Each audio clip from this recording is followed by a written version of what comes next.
गंगापूर तालुक्यातील आंबेलोड गावात एक खळबळजनक घटना उघडकीस आली असून अर्जुन रतन प्रधान वय वर्ष 28 या युवकाचा अज्ञात व्यक्तीने बेदम मारहाण करून निर्गुण हत्या केली आहे। त्याचा मृतदेह नग्नावस्थेत गावच्या रस्त्याच्या कडेला फेकलेला आढळून आला। या घटनेमुळे परिसरात भीतीचे वातावरण आणि संतापाचे वातावरण निर्माण झाले आहे।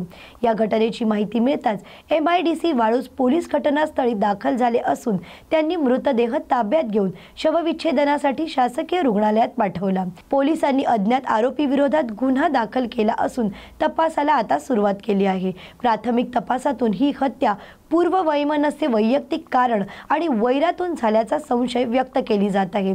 तर पोलिसांकडून CCTV फुटेज, मोबाईल लोकेशन्स आणि मृतकाशी संबंधित लोकांची कसून चौकशी केली जात आहे। या भीषण घटनेनंतर केवळ काही तासातच MIDC वाळूज पोलिसांनी तातडीने कारवाई करत 4 आरोपींना अटक केली असून पुढील तपास पोलीस प्रशासन करत आहे। काल संध्याकाळी आंबेलोहड गावात 7 वाजता हे घटना घडलेली आहे। हे मारहाणची घटना आहे। यात जे मयत आहे त्याचं नाव अर्जुन रतन प्रधान वय 22 वर्ष हे आहेत। यात सध्या आम्ही 5 आरोपीला पोलीसच्या ताब्यामध्ये घेतलेले आहेत। हे आरोपीचे नाव पांडुरंग वामन प्रधान, अंकुश दिलीप प्रधान, नंदकुमार दादासाहेब बोराडे, विठ्ठल नामदेव प्रधान आणि निलेश मच्छिंद्र प्रधान हे आहेत। आम्ही अजून पुढील तपास करून जे आणखी आरोपी निष्पन्न होणार आहेत त्याला अजून अटक करू। तसेच सदर प्रकरणात जे करण प्रधान याचे भाऊ म्हणजे मयत अर्जुन प्रधान यांनी पांडू प्रधान याची आई लक्ष्मीबाई व विमल यांना फरशीचे दगडाने काल दुपारी अराउंड 1 वाजता मारहाण केली होती आणि हे मारहाण केल्याचा राग धरून हे जे आरोपी आहेत यांनी मयत अर्जुन प्रधान यांना मारहाण केली आहे। ते मारहाण केल्यामुळे त्यांचा मयत झाला आहे आणि सध्या आम्ही ते तपास सुरू केली आहे। एकूण किती आरोपी अटकेत आहेत? एकूण सध्या आमचे 5 आरोपी ताब्यात आहेत आणि 7 आरोपीचे नाव आम्हाला दिलेले आहेत। तरी पण आम्ही पुढील तपास करून आणखी आरोपी असेल तर ते निष्पन्न करून हे त्यांना पण अटक करू। ओके। वातानुकूलित गारेगार प्रवासाचे गाजर दाखवणाऱ्या KDMT कडून प्रत्यक्षात प्रवाशांच्या पदरात उपेक्षित प्रवासच पाडण्यात आला आहे। डोंबिवली आणि कल्याणमध्ये धावणाऱ्या KDMTच्या अत्याधुनिक AC बसेस नो विमान नो पासिंग या कारणांनी अचानक गायब झाल्या असून प्रवाशांना पुन्हा एकदा रिक्षा चालकांच्या लूटमारीचा सामना करावा लागत आहे। एकीकडे नवी मुंबई ठाणे परिवहनाच्या AC बसेस नियमित कल्याण डोंबिवलीत सेवा देत असताना KDMTला मात्र आपल्या सेवा सुधारण्या बाबत उदासीन असल्याने प्रवाशांनी नाराजी व्यक्त केली आहे। KDMTच्या ज्या वातानुकूलित ज्या बसेस आहेत त्यांचा इन्शुरन्सचा इश्यू झाल्यामुळे त्या बसेस मागच्या काही दिवसांपासून आम्ही रोडवर त्याला हे केलं नाही, त्याचं संचालन बंद आहे। त्या बाबतीत संबंधितांना सूचना करून ते इन्शुरन्स तातडीनं भरण्याबाबत आम्ही त्यांना कळवलेलं आहे। राहिला दुसरा मुद्दा की कल्याण आणि डोंबिवली भागामध्ये पुऱ्या बसेस थोडासा स्टाफचा एक इश्यू असल्यामुळे काही प्रमाणामध्ये त्यामध्ये बसेसच्या फेऱ्या कमी जरी असल्या तरी डोंबिवलीच्या आणि कल्याणच्या ज्या भागामध्ये ज्या अंतर्गत भागामध्ये आवश्यकतेनुसार आमच्या संबंधितांना आम्ही सूचना केल्या आहेत आणि त्या ठिकाणी आम्ही बसेसच्या फेऱ्या वाढवण्याचे त्यांना डायरेक्शन दिलेले आहेत।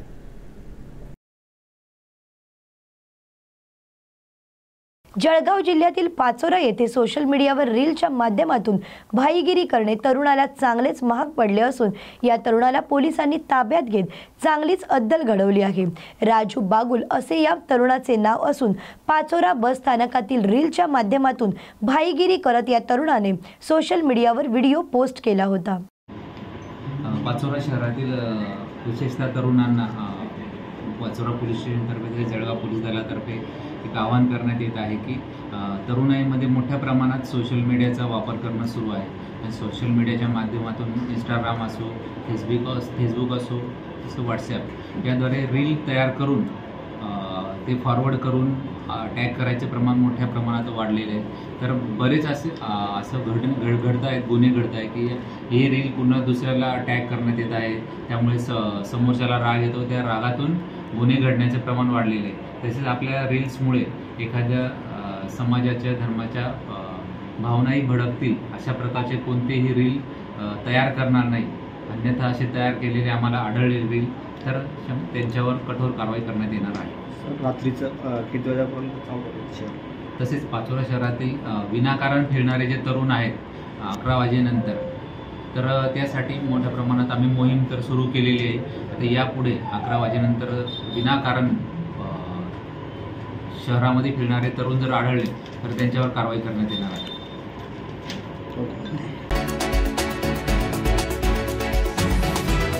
उड्डाण घेतल्यानंतर काही सेकंदातच अपघातग्रस्त झालेल्या एअर इंडिया विमान 171 मध्ये दोन्ही इंजिनांचे इंधन नियंत्रण स्विच बंद झाले होते असे प्राथमिक तपास अहवालामध्ये स्पष्ट झाले आहे. यामुळे बोईंग 787 ड्रीम लाईनच्या पायलटकडूनच मोठी चूक झाल्याचा संशय निर्माण होत आहे. मात्र अहवालावर एअरलाईन पायलट्स असोसिएशन ऑफ इंडियाने नाराजी व्यक्त करत निष्पक्ष चौकशीची मागणी केली असता ही चौकशी गोपनीय आणि पायलटवर पक्षपात करणारी ठरली आहे. यातील निष्कर्ष गडबडीत घेतले गेले असल्याचेही असोसिएशनने सांगितले आहे. तर हा अहवाल कंपन्यांना वाचवत असून पायलटला दोषी ठरवत असल्याचा आरोप विरोधकांनी केला आहे. सध्या भारतीय न्यायव्यवस्था अनेक आव्हानांना तोंड देत आहे.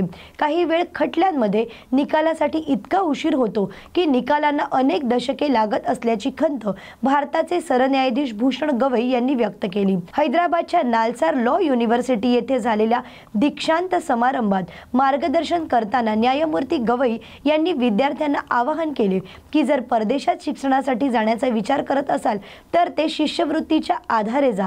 यामुळे कुटुंबावर आर्थिक ओझे येणार नाही. याचबरोबर सरन्यायाधीश पुढे म्हणाले की आपल्या देशासमोर आणि न्यायव्यवस्थेसमोर अनेक अनोखी आव्हाने उभी टाकली आहेत.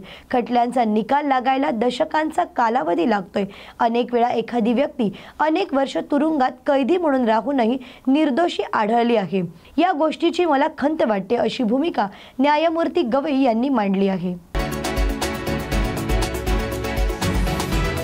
अहमदाबादहून लंडनकडे जाणाऱ्या एअर इंडिया फ्लाईट 171 ला अपघात होऊन शनिवारी 1 महिना पूर्ण झाला. या दुर्घटनेतील 141 प्रवासी आणि विमान जिथे कोसळले त्या वसतिगृहातील 19 लोक मृत्युमुखी पडले होते. हा अपघात झाल्यानंतर महिना उलटून गेला तरी या मार्गावर प्रवास करणारे प्रवासी आणि त्यांच्या नातेवाईकांमध्ये अस्वस्थता आणि काळजी मोठ्या प्रमाणावर दिसून येते. या अपघात स्थळावरील खुणा तिथल्या भेसूर आठवणी जाग्या करतात. विद्रूप झालेले वसतिगृह, तिथली जळलेली झाडे, राखीची पुटे कायम असल्याची भिंती, ओस पडलेल्या इमारती मनात पुन्हा भीती निर्माण करत आहे. अपघातस्थळी अजूनही जळका वास, काळसर धुराने काळवंडलेल्या भिंती आणि विखुरलेले काही अवशेष असे भीतीदायक चित्र पाहायला मिळते. तर घटनास्थळी अजूनही पोलीस बंदोबस्त तैनात करण्यात आला आहे. अशाच नवनवीन आणि ताज्या बातम्यांसाठी पाहत रहा न्यूज मराठी 24/7. नवा भारत, नवा विचार. सांगलीच्या चांदोलीतील धबधबे, डोंगरदऱ्या, वारणाकाठचा निसर्गरम्य परिसर पर्यटकांसाठी पर्वणी ठरतोय. पुढे पाचगणी, शिरसटवाडी पर्यटन घाटातील सेल्फी पॉइंट पर्यटकांना भुरळ घालतोय. पर्यटक मनमुरादपणे या निसर्गाचा आनंद घेताना दिसत आहेत. मिनी महाबळेश्वर असे समजले जाणारे शिरसटवाडी गुढे-पाचगणी पर्यटन स्थळ येथील हा सेल्फी पॉइंट आहे. इथे आल्यानंतर नेत्रसुख मिळत असून हा नेहमीच पॉइंट पर्यटकांसाठी खुणवत असतो. शासकीय कर्करोग रुग्णालयातील डिजिटल मेमोग्राफी यंत्र आणि स्तन कर्करोग तपासणी शिबिराचे उद्घाटन पालकमंत्री शिरसाट आणि मंत्री अतुल सावे यांच्या हस्ते झाले. कर्करोग रुग्णालयात येणाऱ्या प्रत्येक रुग्णाला योग्य उपचार आणि दिलासादायक वागणूक मिळावी यासाठी रुग्णालयातील प्रत्येक डॉक्टर कर्मचाऱ्यांनी पुढाकार घ्यावा असे आवाहन सामाजिक न्याय विभाग मंत्री तसेच जिल्ह्याचे पालकमंत्री संजय शिरसाट यांनी केले.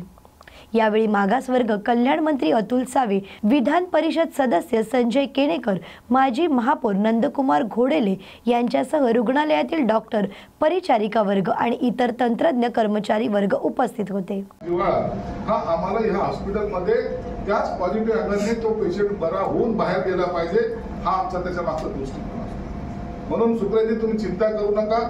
पैशाची मी तुम्हाला पहिलेही सांगितलं, पैशासाठी काही अडलं असं समजण्याचं काहीच कारण नाहीये.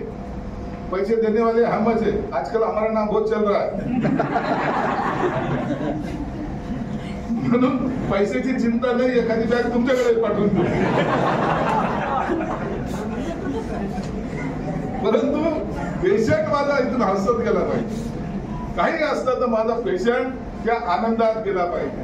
अरे हे पेशंट जे आहे त्यांच्याकडे नसतात तो पैसे, ते इतक्या गरिबीतून आलेले असतात.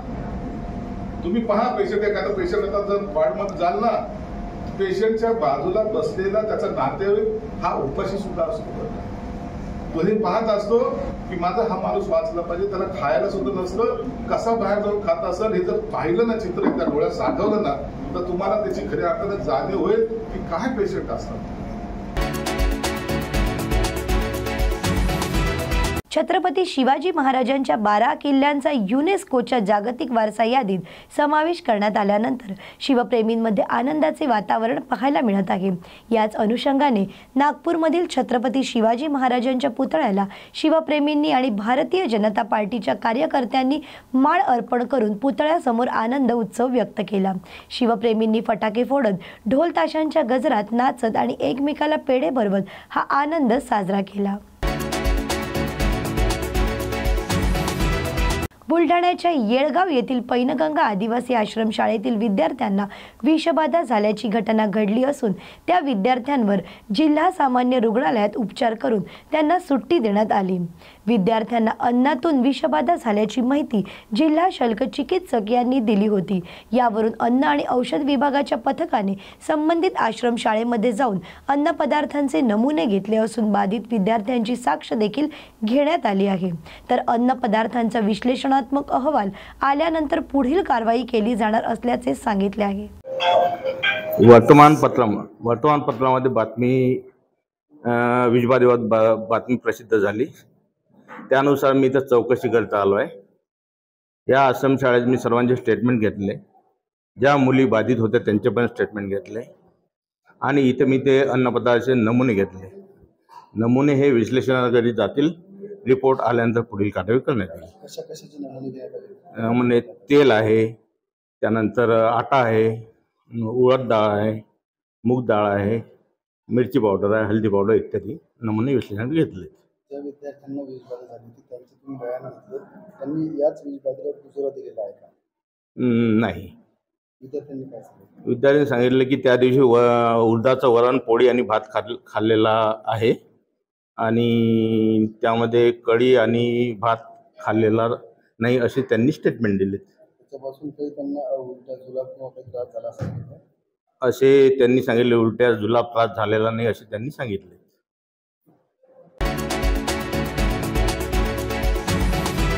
जिल्हाधिकारी अनिल पाटील यांनी विजयदुर्ग किल्ल्याला भेट दिली. जिल्ह्यातील सिंधुदुर्ग आणि विजयदुर्ग किल्ल्यांचा समावेश युनेस्कोच्या वारसा स्थळांच्या यादीत झाला आहे. ही नक्कीच सिंधुदुर्गवासियांसाठी आनंदाची बाब आहे. पर्यटकांना तसेच इतर अभ्यासकांना या घटनेमुळे प्रेरणा मिळणार असून छत्रपती शिवाजी महाराजांचा इतिहास या 12 किल्ल्यांच्या माध्यमातून आपणा सर्वांना अधिक स्फूर्ती देणार आहे. तर जिल्ह्यातील हे 2 किल्ले जागतिक वारसा स्थळांमध्ये समाविष्ट झाल्याने येथील स्थानिक ग्रामस्थांची जबाबदारी देखील वाढली आहे.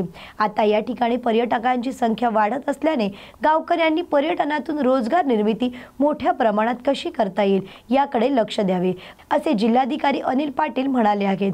यावेळी उपविभागीय अधिकारी जगदीश कातकर, किल्ले विजयदुर्ग प्रेरणोत्सव समितीचे अध्यक्ष प्रसाद देवधर, सरपंच रियाज काझी यांसह इतर मान्यवर उपस्थित होते.